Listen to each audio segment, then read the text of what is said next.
अस्सलाम वालेकुम।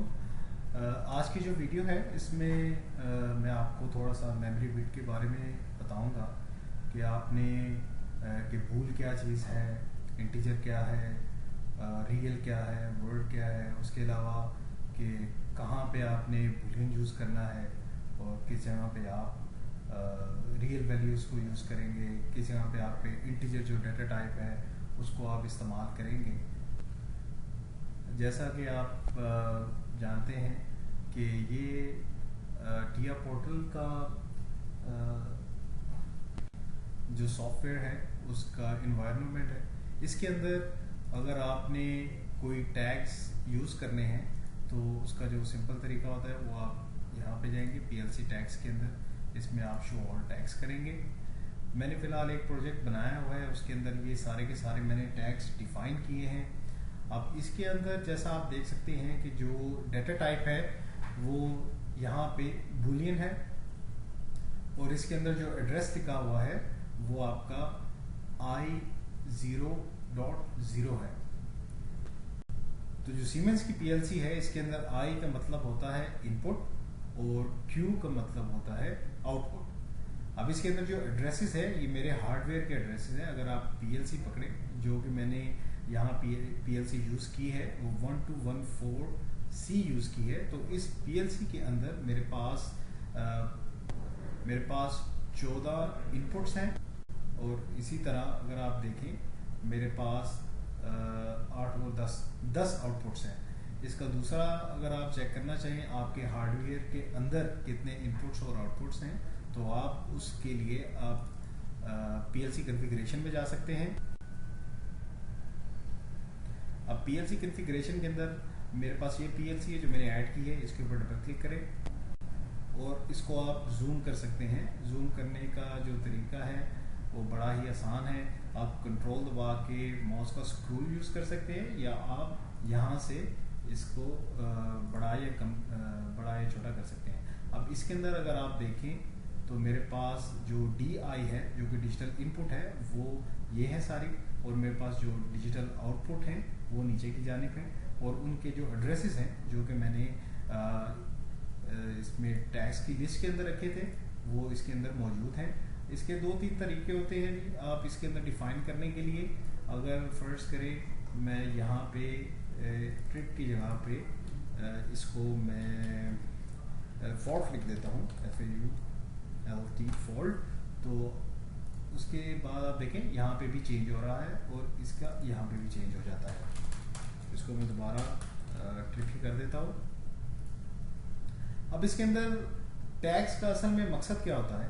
टैग्स का बड़ा आसान सा मकसद है, वो ये है कि आप कोई भी अपना प्रोग्राम बना रहे हैं जो कि फर्स्ट करें आपको बाद में यूज़ करना है, तो उसको आप हर एक इनपुट को एक नाम दे देते हैं। समझ लें कि हर एक बंदे का जैसे निक नेम होता है उसी तरह ये आपके टैग्स का जो है ये निक नेम्स है एड्रेसेस के। तो पहला जो एड्रेस उसका जो असल नाम है वो है हार्डवेयर का i0.0, तो उसका जो मैंने निक नेम रखा है वो मैंने P1.101A ट्रिप, आप कुछ भी रख सकते हैं।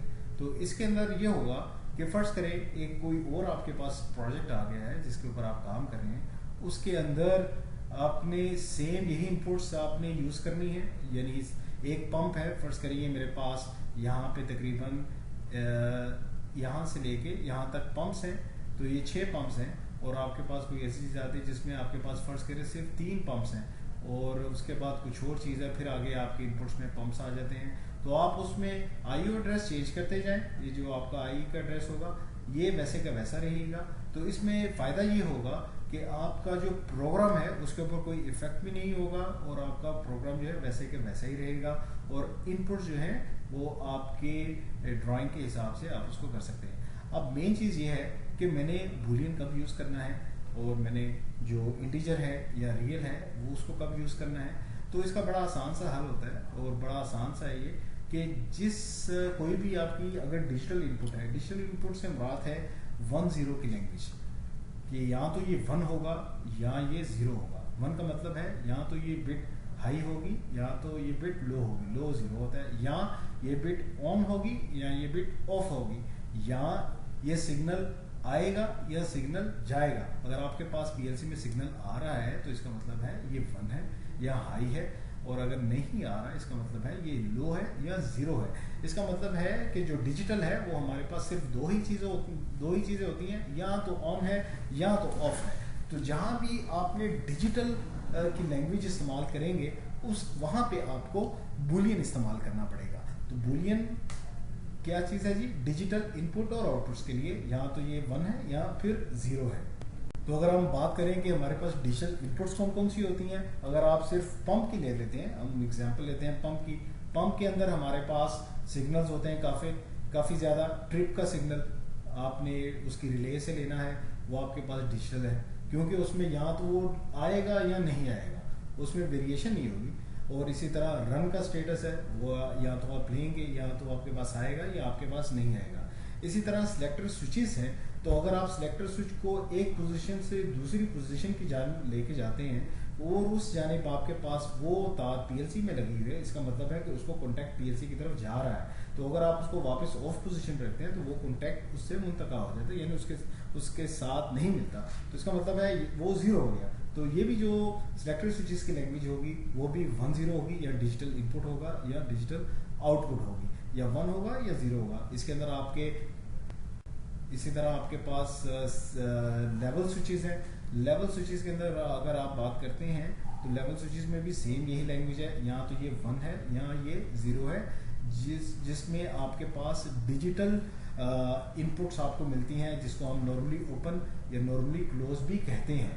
अब कुछ हमारे पास जो चीज़ें आती हैं जिसके अंदर अगर हम लेवल स्विच की बात करते हैं तो हमारे पास 2 तरह के लेवल स्विचेस हैं। या तो हमारे पास डिजिटल लेवल स्विचेस हैं और या हमारे पास एनालॉग लेवल स्विचेस हैं। अब अगर एनालॉग की बात करें तो एनालॉग के अंदर आपके पास काफ़ी ज़्यादा रेंज है, जिसके अंदर अल्ट्रासोनिक उनमें से एक एग्जाम है जिसके अंदर आपके पास रीडिंग आती है, क्योंकि जो आपके पास डिजिटल है उसके अंदर आपको ये पता तो चल जाता है एक फिक्स पॉइंट के ऊपर कि इस जगह पे आपका पानी का लेवल आ चुका है। अगर हम एक टैंक के अंदर लेवल स्विच डाल देते हैं तो हमको ये पता चल जाएगा कि जनाब इस पॉइंट के ऊपर हमारे पास ये स्विचिंग लैंग्वेज जो होगी स्विच करने वाली, उसको हम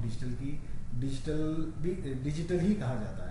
तो जहाँ पे आपने रीडिंग लेनी है, फर्ज करें आप चाह रहे हैं कि आपको ये पता चले कि पानी के अंदर इस टाइम कितने मीटर या कितने लेवल या कितने फुट या कितने इंचेस आपके पास पानी मौजूद है, तो उसके ऊपर आप क्या करेंगे, आप एनालॉग लेंगे। जब हम एनालॉग की बात करते हैं इसका मतलब है कि हमारे पास कुछ नंबर्स आएंगे जो कि हमारे पास सेंसर से पीएलसी के अंदर आएंगे। अब अगर हमें वो रीड करने हैं तो उसके लिए बूल लैंग्वेज इस्तेमाल नहीं होगी, क्योंकि उसके अंदर हमारे पास 1-0 की लैंग्वेज नहीं आ रही होगी। वो हमारे पास वहाँ पे 4 to 20 milli amps signal generate हो रहे होंगे या 0 to 10 वोल्ट्स वोल्टेज जनरेट हो रहे होंगे। अब मोटी सी बात यह है, जहाँ पे आपकी डिजिटल लैंग्वेज नहीं होगी, एनालॉग लैंग्वेज होगी, वहाँ पे आपने इस्तेमाल करना है इंटीजर डाटा टाइप या आपने रियल। अब रियल कहाँ पे इस्तेमाल करना है और इंटीजर कहाँ पे इस्तेमाल करना है, बड़ा सिंपल है कि अगर आप इंटीजर इस्तेमाल कर रहे हैं तो आपके पास जो पॉइंट्स में नंबर होंगे वो नहीं आएगा, होल नंबर आएगा। जैसे 1.1 या कोई भी 2.3, 2.4, तो वो अगर आप इंटीजर यूज करेंगे तो पीएलसी की जो आपको चीज मिलेगी या जो चीज पीएलसी उसको अंडरस्टैंड करेगी वो सिर्फ और सिर्फ 2.2 को 2 सिर्फ कंसिडर करेगी, उसके पॉइंट के आगे जितनी भी चीजें उसको खत्म कर दिया जाएगा। अगर आपके पास फर्ज करें, जैसे अब इसकी जो अच्छी मिसाल है वो टेम्परेचर की ली जा सकती है कि टेम्परेचर हमारे पास तकरीबन अशारिया की शक्ल में नहीं आता, वो बिल्कुल होल नंबर होता है, तो वहाँ पे हम लोग इंटीजर यूज करेंगे। अगर टाइम है तो टाइम के लिए भी हम इंटीजर यूज करेंगे, क्योंकि सेकंड्स जो हैं वो पॉइंट में नहीं आते। अगर हम लेवल की बात करें तो लेवल के अंदर हमारे पास पॉइंट्स आते हैं, तो पॉइंट्स जो हैं वो रियल नंबर होंगे। तो जो भी ऐसी चीज या कोई भी ऐसा सिग्नल जो कि एनालॉग है और उसको आपको पॉइंट्स में उसकी वैल्यू चाहिए आउटपुट के लिए, तो उसके लिए हम जो है डाटा टाइप रियल को इस्तेमाल करेंगे। तो समरी, बूलियन वहां पे इस्तेमाल होगा जहां पे आपके पास डिजिटल सिग्नल होंगे, रियल और इंटीजर आपका वहां पे इस्तेमाल होगा जहां पे आपके पास वैल्यूज एनालॉग में आएंगी, यानी नंबर्स आएंगे। तो उसके अंदर इंटीजर उस जगह पे इस्तेमाल होगा जहां पे आपको पॉइंट्स में नंबर नहीं चाहिए, आपको सिर्फ होल नंबर चाहिए। ये इशारिया वाला हिस्सा आपको नहीं चाहिए, उससे इशारिये से पहले वाला हिस्सा चाहिए। और अगर आपको पूरा हिस्सा चाहिए, जैसे कि 7.2, 10.100 पॉइंट 5, 1000 पॉइंट, कुछ भी पॉइंट के साथ आपको पूरे का पूरा चाहिए, तो वहाँ पे आप रियल यूज़ करेंगे।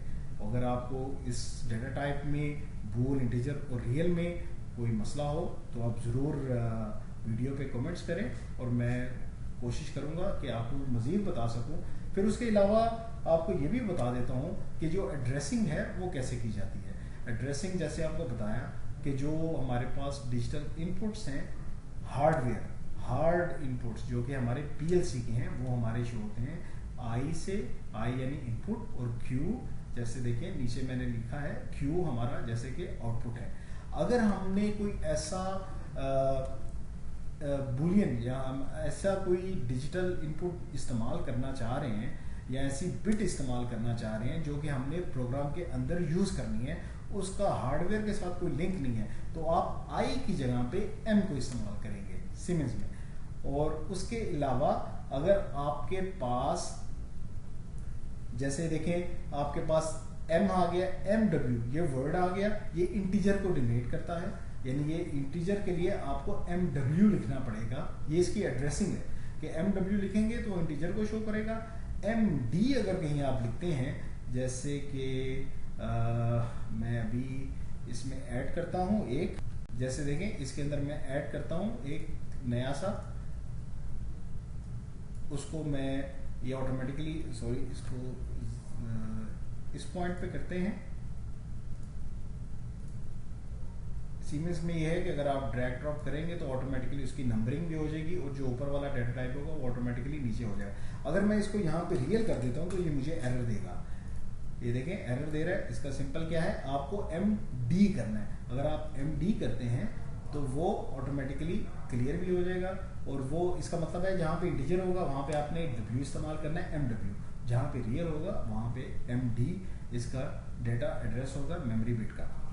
ये 3 ऐसे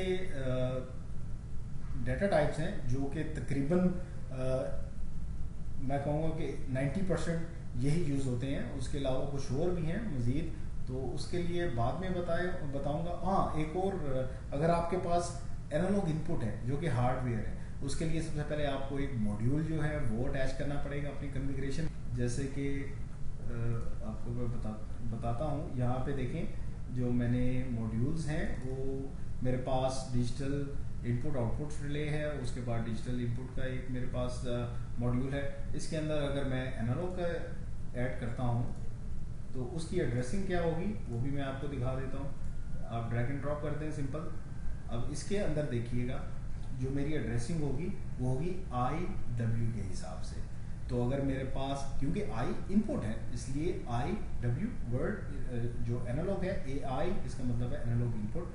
अगर आउटपुट होगा तो वो AQ उसके ऊपर लिखा होगा। तो जो एड्रेस, जो सिग्नल जो कि मुझे 4 to 20 मिली एम्प्स देंगे या फिर मुझे वो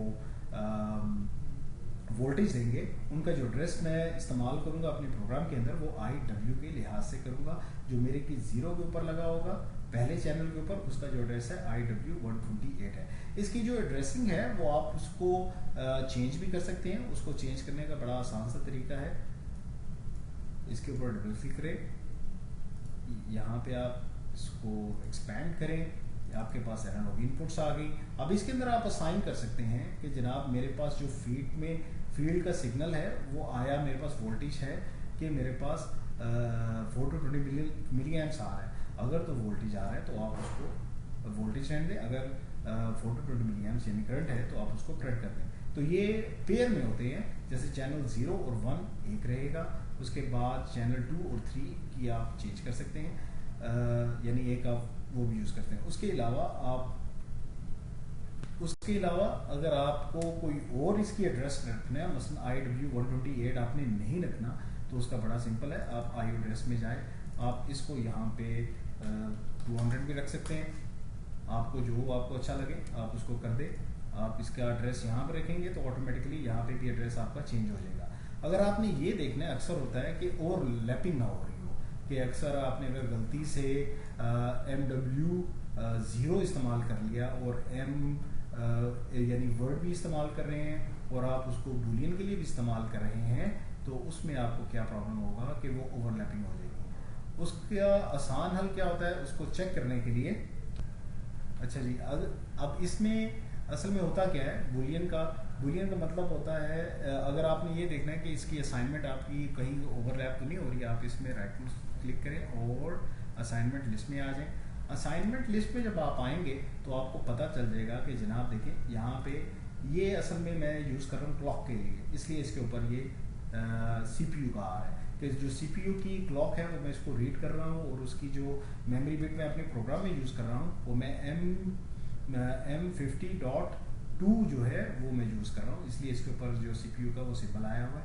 इसके अंदर आप देखें कि ये जो मेरे पास पॉइंट्स आ रहे हैं, अगर मैं बूलियन यूज़ करता हूँ तो M के मैं मेमोरी बिट के मैं 8 पॉइंट यूज़ कर सकता हूँ। तो इसके अंदर अगर आप देखें जो मेरे पास पहली बाइट है, अब इसमें क्या होता है कि एक बाइट के अंदर 8 बिट्स होती हैं, ठीक है जी, और एक वर्ड के अंदर 2 बाइट्स होती हैं, यानी 2 बाइट्स का मतलब है कि हमारे पास 16 बिट्स होंगी। तो अगर मैं फर्ज करें कोई एक डिजिटल इनपुट यहाँ पे असाइन कर दूंगा तो मेरे पास ओवरलैपिंग आ जाएगी।